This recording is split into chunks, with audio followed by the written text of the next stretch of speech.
Berbagai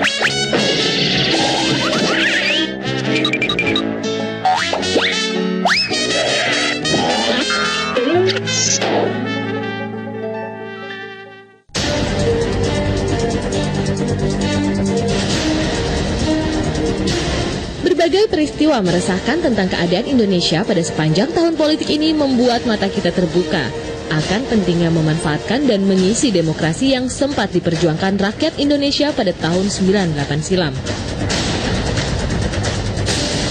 2014 merupakan tahun di mana Indonesia akan mendapatkan sosok pemimpin baru untuk bangsa ini.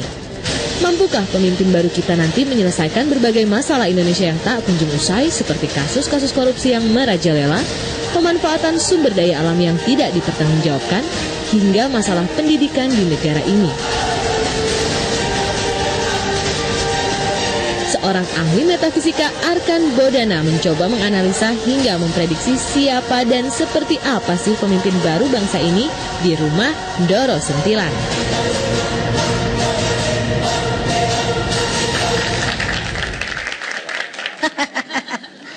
Kenalin, saya Ndoro baru.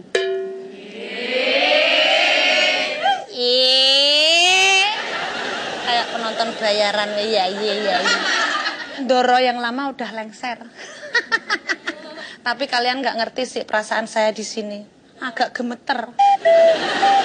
Ngomong sendiri. Kalau ngomong sendiri itu bahasa ini istilahnya apa sih? Monolog. Gila. Monolog. Ngomong sendiri kok gila. Kalau ngomong sendiri di jalan gila. Saya panggil babu saya dulu. Ya. Iya. Apa? Mbok nggak usah teriak-teriak gitu loh. Manggil teriak-teriak kayak politisi kampanye. Wah, coblos aku. Kalau orang disuruh nyoblos kamu ya ndak mau. Beda kalau orang suruh nyoblos saya. Ayo, coblos saya. Pasti orang ngintil, ngantri pada pengen nyoblos saya. Kalau aku nggak pengen nyoblos kamu. Nyoblos apa? Aku cuma pengen tahu nomor handphonemu. Apa? Pijit lah. Pijit. Saya masih banyak kerjaan, aku mau ke belakang dulu.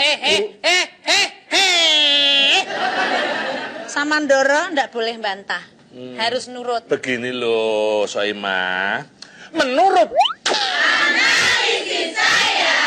kalau dalam hal pijit memijit itu mesti dilihat situasi dan kondisinya. Kalau saya memijit Ndoro Sentilan, itu di sini ya ndak apa-apa. Memang kalau mijit saya kenapa? Kan bukan muhramnya. Bagaimana kalau nanti sampai terjadi hal-hal yang kita inginkan? Orang usah banyak alasan. Terus? Saya pijitin. Sudah? Handphone saya mana? Saya mau telepon sahabat saya. Oh iya. Handphone. Ini? Ini yang kan handphone yang 2 miliar tau ini? Mungkin. 2.750.000. Oh iya, berarti pinter. Iki make piye? Gini loh. Wah. Diklamuti. Ini kamu itu agak edan apa? Kamu nggak gaul kok. Oh, model baru. Hai. Good night. Ibu Obama. Siapa? Obama. Obama. Oh, siap. Gaplek 2 kilo. Geplaknya. Oh iya, sudah saya siapin. Yang kesukaan sampean itu yang bronkos. Ya udah. Kuahnya agak dibanyakin. Pakai tahu, pakai krecek. Oh iya. Ini gimana sih? Diam dulu, ini orang penting. Memangnya? Ntar dulu. Yang kesukaan satu lagi. Oh, yang oseng-oseng laron. Oh iya, udah saya siapin. Pokoknya akan segera saya kirim. Hebat ya kenalannya Obama. Nyonya Obama. Loh. Makanannya laron ya. Tapi Obama siapa ini? Ini, masa kamu nggak tahu Obama? Ibu Obama ini. Istrinya Presiden Amerika itu?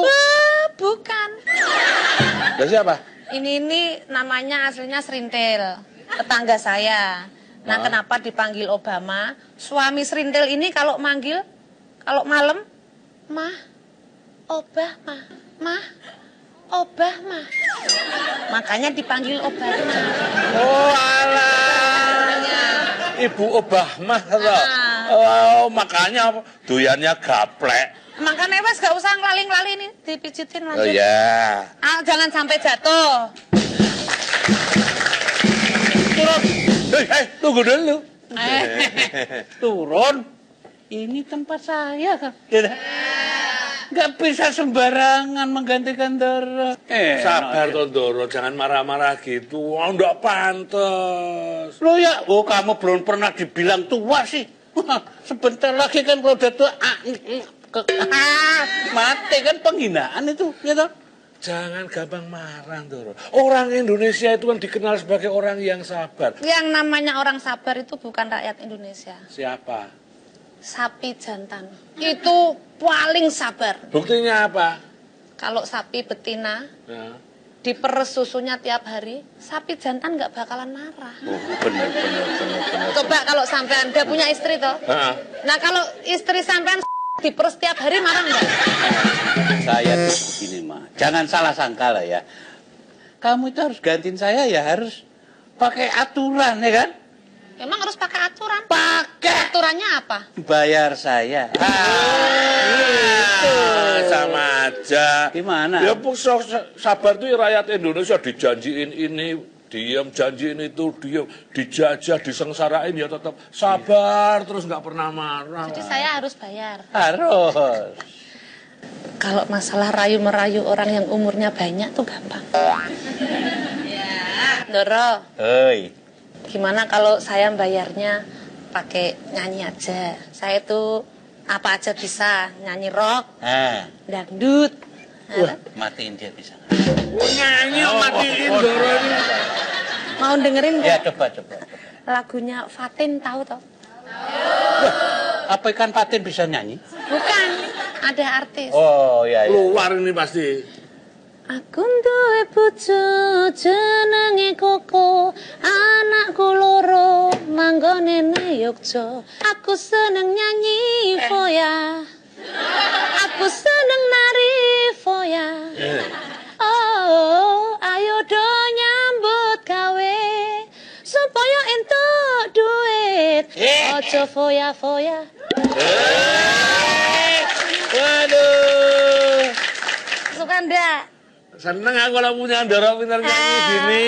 Loh. Makanya Daripada Doro ini nggak pernah nyanyi, kalau nyanyi dijamin. pales. Mungkin saya harus tanya sama penonton. Kira-kira siapa yang pantas jadi Doro saya? Soimah atau Doro Sentilan? Kalau Anda nggak bisa menjawab, maka bertanyalah saya kepada penonton di rumah. Waduh. Benarkah Soimah akan menggantikan Doro Sentilan? Saksikan kisah selanjutnya, kisah yang setajam arit.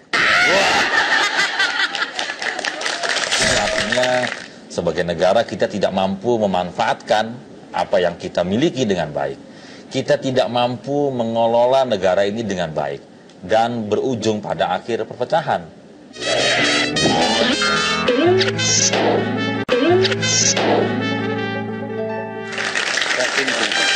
Stop. Kamu milih Doro itu saya atau Soimah? Sudah, pilih saya saja. Nanti gaji kamu saya naikkan. Benar? Nah, kamu tinggal bilang aja gajimu mau saya naikkan apa. Benar? Naik apa? Mau saya naikkan bajai? Mau saya naikkan becak? Apa mau saya naikkan bis? Dinaikkan, dilipat gandakan jumlahnya. Belum apa-apa sudah janji kayak politisi. Pasti ngapusin. Saya malah bingung, Doro. Kenapa? Saya itu kan harus konsultasi dulu. Saya ingin meramal apa yang akan terjadi kalau Soimah jadi pemimpinnya, dan bagaimana jika Doro jadi pemimpinnya. Emang ada orang yang Saya bisa? punya kawan dekat, saya telepon dulu ya. Ya, coba. Kawan dekat saya ini ahli meramal. Punya handphone juga. Handphone dami. Enggak, itu kalau pusing. Halo, Bung Arkan. Loh, banyak, Oke, toh? Baik. Wah. Baik semua. Sudah, Doro. Ini Monggo. Ini lurah dari mana? Oh, pakaiannya kayak lurahnya. loh, ini menyamar. Menyamar. Oh ya. Monggo. Gimana, Doro? Monggo. Oh, Baik, Doro. baik. Oh, jadi bisa melihat kemungkinan ke depan. Oh iya, apa yang kita ingin tahu bisa tanyakan ke beliau ini. Ilmunya, Doro. Dukun dong. Bukan dukun. Apa? Ini ahli metafisika. Oh. Dengan ilmunya ini ilmu baru yang baru diketahui bisa mengetahui. Udah pakai menyan-menyan itu udah? Nggak ada klenek. Oh, ya. Kita ini kan pengen tahu ya. Iya. Kan ada pemimpin kita yang akan datang tuh, Pak, ya kan? Nah, itu jodohnya, cari pasangannya, apa cocok buat bangsa Indonesia, kira-kira gitu kan? Bisa diperkirakan. Oh, gimana itu? Tetapi namanya prediksi itu kan bergantung juga pada pasangan-pasangan yang dijodohkan. Nah, Sekarang ini kebanyakan orang-orang jualan kucing dalam karung. Yang dimunculkan cuma kepalanya satu aja. Kepala yang lainnya nggak kelihatan. Metafisika itu apa tuh? Kalau Mijat. metafisika sama metafisika itu berbeda. Beda. Kirain Beda, klemek yang kayak dunia Kalau lain. metafisika itu secara umum kalau di Asia akan berkenalan dengan segala hal yang hubungannya memang klenik-klenik. oh, Dukun. uji nyali, ya, kayak gitu. Nggih, ya. Ya, gitu. Ini nggak ada hubungannya ya? Beda. Wah, sama sekali nggak ada hubungannya. Oh, Metafisika kalau secara umum kadang-kadang orang mengelompokkannya di dalam arena psikologi.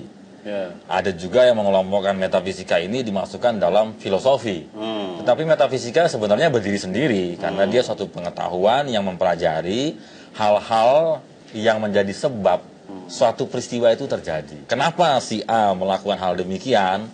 Karena ini, dan ini. Yang dilihat secara fisik ya, terlihat oleh mata. Oh, itu Tetapi baru metafisika- pandangan kasat matanya. Betul. Metafisika akan mempelajari hal-hal yang tidak terlihat, yang menjadi sebab-sebab dari suatu peristiwa itu terjadi. Yang tidak gitu. terlihat, Doro. Iya. Jadi kalau melihat apa yang kita lihat ini ya cuma orang jelek di depan saya gitu kan ya. Itu masuk kategori analisa fisika. Fisik. Tapi belum tentu yang di belakangnya ini. Metanya. Metanya, betul ya. Jadi metanya itu apa? Misalnya Jadi apa yang tidak bicara terlihat itu? kualitas misalnya itu adalah arena di metafisika. Oh. Tapi atas dasar apa menelitinya itu? Apa yang saya geluti berdasarkan pada kualitas pikiran, bagaimana pikiran bekerja. Nah, pikiran bekerja akan menghasilkan nama dan waktu. Wah, ini enggak pernah berpikir gimana? Cuman bekerja aja. Enggak Iya, pernah benar. berpikir itu gimana? Kalau kita bicara manusia, namanya manusia. Manusia itu kan manas dan usia. Oh. Manas itu pikiran, usia itu makhluk. Jadi makhluk yang mengutamakan pikirannya. Jadi orang yang disebut manusia itu adalah makhluk yang mengutamakan pikirannya. Kalau ada orang tidak mengutamakan pikirannya, Itu bukan manusia. Bukan makhluk. bukan manusia. Makhluk aja, makhluk. Sampai Orang. ngomong bukan manusianya kok saya maksudnya apa? Doro kan bilang bahwa Soimah tidak berpikir. Hanya bekerja saja seperti robot. Bekerja itu sambil berpikir toh, Doro Berpikir itu. loh, Doro. Oh, iya. Manusia. Iya, betul. Doro nuduh-nuduh aja. Wong yo manak juga kok ya. Kalau menurut masyarakat kita itu, Doro, kadang itu masih suka dengan ramalan. Ya, dulu saya ini juga pernah diramal, Doro. Oh ya? Wah, kalau Apa? wajah saya itu ganteng seperti Cristiano Ronaldo.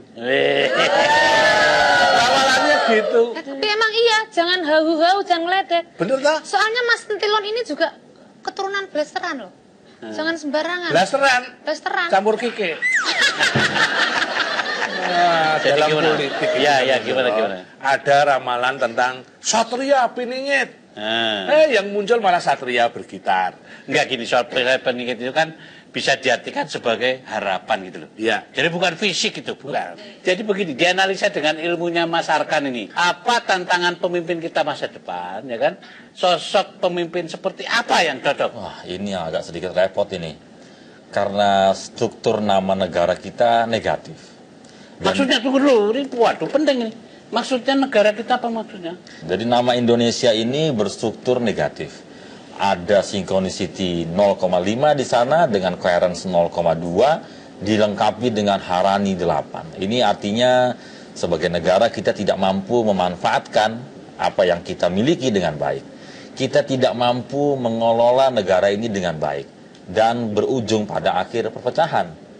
Dan dalam sejarah Indonesia sejak merdeka sampai hari ini selalu dipimpin oleh seseorang yang menjadi presiden tentunya dengan struktur yang di dalamnya ada faktor negatif. Faktor negatif itu apa? Ya, tadi ada synchronicity ya. Synchronicity itu apa? Satu parameter untuk melihat kemampuan seseorang di dalam memanfaatkan kesempatan. Oh, gitu. Itu synchronicity. Ya. Lalu ada coherence. Apa Coherence itu bicara tentang satu parameter yang menunjukkan kemampuan seseorang dalam menguasai bidang-bidang keahliannya. Jadi kalau seorang pelukis itu dikatakan hebat, maka coherence-nya dia akan tinggi. Tinggi itu berapa nilai? 0,7 ke atas dengan skala 0,05 sampai 1,0. Berarti Pak Arkan ini memprediksi dari nama-nama, bisa ya? Dari nama dan waktu. Kalau hanya nama, kita tidak bisa memprediksi dengan tepat. Saya juga bisa memprediksi. Apa? Bukan hanya Pak Arkan, So Pak, tahu. dari nama saya Apa? bisa memprediksi dari hari. Misalnya. Hari? Hari. Ya. Kalau sekarang hari apa ya? Senin. Hari Senin. Ngelihat apa itu? Ya ini prediksi saya. Oh, ya. Apa? Kalau sekarang hari Senin kacau ini. Kenapa? Pasti besok hari Selasa. Wah, nggak usah ramal gitu. Mungkin yang harus kita ramal sekarang ini, kapan rakyat Indonesia segera makmur? Ya, dalam pun namanya masih nama Indonesia, harapannya ada. Karena ada beberapa calon yang diusulkan oleh partai-partai itu adalah orang-orang yang memiliki struktur nama positif.